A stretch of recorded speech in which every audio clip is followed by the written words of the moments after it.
In this tutorial, we will guide you through the step-by-step process of converting OFT files to MBOX format using the PC.OFT to MBOX converter tool. To install the PC.OFT to MBOX converter, download it from the link in the video description. After installation, simply launch it. To begin, click on the Open button. This tool provides users with the option to select from multiple categories of email data. Email data file, desktop email client, email accounts, email servers.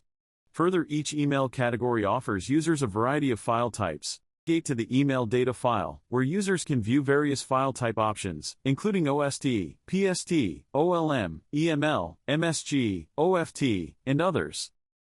Click on the OFT option and then select Choose Folder or Choose File option. Choose the folder containing OFT files and then click the Select Folder button. Our tool also allows users to preview data before conversion. Simply click on any folder to view its contents. Select an email to see the message. The tool will only display relevant information in the content section. User also have the option to save attachments if there are any. Right-click on attachment to open or save attachments.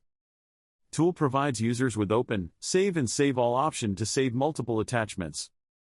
Our tool provides users with various preview options, including content, properties, header, raw, and hex views.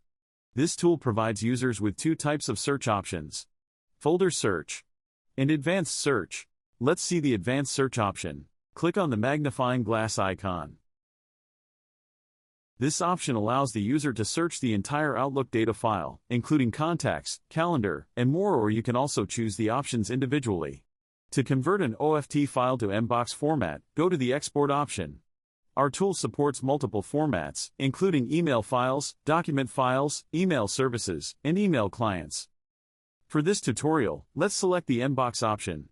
Here user can see multiple export options to be included or excluded in exported MBOX file, such as location bar, open folder after export is done, skip grayed out folders, create empty folders, delete old folders. Include email headers. This option allows users to see all the headers in the email, which contain vital information about the sender, recipient, and routing details. Toggle it on or off accordingly. After configuring all the settings, it's time for the export process. Click on the Save button, and the export process will begin. A pop-up will soon appear, notifying users that they cannot export OFT files in demo version. To remove this restriction, users must purchase a software license. And that's it for this video. Thank you for watching.